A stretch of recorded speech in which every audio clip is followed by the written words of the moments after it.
Hello again. The government's action plan for housing and homelessness was launched earlier this week in a bid to tackle the housing crisis. Mooted as the holistic approach to housing, the plan is said to weigh more on the supply side rather than demand. And with us to discuss the whole thing are Tallon, author and managing editor of the Irish Property Developer magazine, and Conor Skehan, chairman of the Housing Agency. You're both very welcome. Thank you. Thank you for joining us this morning, guys.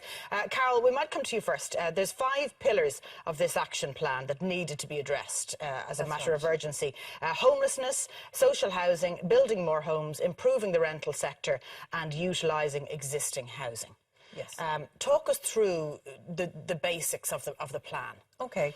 Well, you're right. The government split it into 5 pillars there, which I think has actually caused a little bit of confusion to people as they were actually reading through and trying to interpret what this plan meant. So the pillars, certainly, first of all, to deal with homelessness. That's an absolute crisis, so it's good that that's getting priority attention. There's 21 action points there, and that's something that's quite good for a government plan, that they actually detail the action points they need. But the most important action point there is that they will be developing 1,500 homes for those people currently in emergency accommodation and homeless. Now, 200 of those units are due to be developed before the end of the year, with 800 coming on stream next year and the remaining 500 the following year. That's an audible relief to people in emergency accommodation. But the most important sector of this and the largest focus, so while there's 5 pillars, one most definitely takes precedence, and that is to accelerate social housing, because that's been a huge problem at the moment. So in terms of accelerating social housing, the plan is to try bring on stream 47,000 new homes between now and 2021. That's hugely ambitious, and in fact what's most ambitious there is that a lot of the plan hinges on local authorities stepping up and developing. However, when I was speaking to people within the industry this week, it was actually spelled out that in order to deliver at that level, you're talking about social housing being delivered through local authorities and approved housing bodies at a rate of about 12,000 per year between now and 2021. That means that local authorities are going to have to ramp up from delivering about 7 per month to 700 per month. What kind of housing are we talking about here? What kind of solutions would they be? Well, the solutions we're talking about both houses and apartments. The government have actually detailed that they must be delivered within 18 months, and they must be units that can be delivered at a cost of no more than 200,000. Now, that's, I think, going to be one of the problems here, because local authorities no longer have the capacity and the resources. They absolutely have the financial resources, but do they have the technical expertise to go from developing collectively 7 per month to 700 per month? A lot of that will be down to their ability to interact with the private property developers, and I think it is achievable. Conor, from your perspective, I mean, what I noticed reading through this, or what struck me about it, was that this appears to be a very comprehensive plan, right? It's holistic, it's taking in all considerations, and I like the fact that it wasn't released by a department, it was released under the Irish Harp. So this is kind of saying this is Ireland doing this as opposed to a government, a department, or whatever. Yeah. Well, I think that you've hit the nail on the head there. The very fact that the badge on the cover it says this is an initiative of the Government of Ireland. Yes.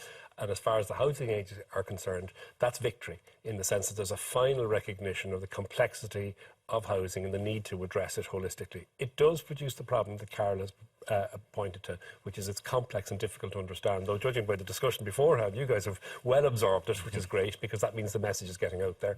And I think that the critical part is to realise that achieving the kinds of numbers we're talking about isn't just as simple as building 47,000. It's build, acquire, transfer from Part 5. So it's a very complex and rounded approach. And in the Housing Agency, we've been trying to push for this understanding. We're delighted it's finally happened, because it's not just about bricks and mortar. It's about managing it. It's about dealing with vacancies. It's about dealing with the rental sector. Some things, and critics have rightly said, like the rental sector, haven't been developed as well as they could be. But that's work ahead. But we are seeing, as well, as we move more towards that European model, where, as we were just mentioning a few moments ago, probably half the people living between the canals in Dublin are are renters, and they want to be renters, and they're quite happy to rent. But what we need is that security of tenure and that ability to make a decision that, you know what, I'm not going to buy a home ever, I'm going to rent, and you know that you can stay in the same property for your life. Just to put the figures on it, it's not half the people who live within the canals, it's half of all homes in Dublin are rented now. Wow. And this is one of the big things. We're trying to learn who we are as a new country. Yes. Irish home ownership peaked back in 1981 and has been falling every year since, through recession and through boom. So we are changing as a people. We're starting to have to learn who we are, and our development sector are having to learn that the market needs new things. And again, the agency and again the plan have been saying, you know what, lads, there's a new game in town. It's called build to rent. Yes. And build to rent is a completely different kind of a beast to somebody buying something that was intended to be a home for 2 or 3 people and then renting it out in an amateurish way. New world. And Carol, from your perspective and with the area that you operate in, this build to rent sector, is this exciting for property developers? Are they saying this is a way I can actually have a sustainable long-term income from what I build, or the people that buy it from me can? No, you're absolutely right. There's a huge benefit here for the developers, but in actual fact, there's a huge benefit for tenants and for potential buyers, because this report all brings together one key problem, which is lack of supply. Now, look, the supply is needed for the social, rental and private sector. So, in fact, by getting our rental sector right, it means that you won't have tenants competing with first-time buyers or local authorities. And it's a very unusual and quite a symptom of the dysfunction of our market at the moment, that these 3 sectors overlap. They shouldn't overlap. In fact, there should be very clear designation between what is a social house, what is a private house, and what is a rented house. But we don't have that. We actually have the same pool of funds and the same people going in competing for all. So in fact, what's happening at the moment with the institutional investors is that we're going to get a new class of professional landlord. That's great for tenants. And in fact, you're absolutely right, Conor, we're changing as a nation, and we're seeing that particularly in Dublin. And I think rather than going though towards the long-term rental model, which absolutely should be something we consider, we haven't really embraced it. What's interesting is that 1/5, so 1 in every 5 buyers in Dublin at the moment was not born in Dublin. So, in actual fact, we are a changing society, but it's almost like that people coming into Ireland are adopting our legacy and our need for home ownership, whereas actually we thought that people coming in from outside of Ireland would dilute that. How do we and that's feel, not the case. Conor, about the fact that they've got the numbers right, the attitude is right, it reflects where we're at in the country at the moment, it ticks a lot of boxes.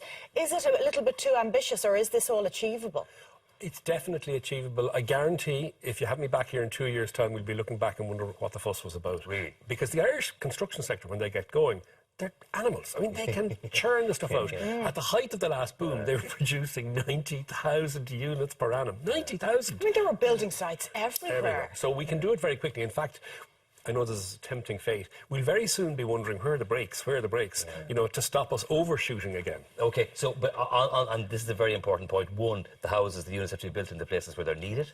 2, they have to be built at an affordable price. And 3, they have to be accessible to all the market. So, and 4, they have to be the right type. The right type. That's the big thing we've gotten wrong. So Carol's industry are still in danger of going back to building the 3-bed semi. How do we make sure they don't do that, Carol?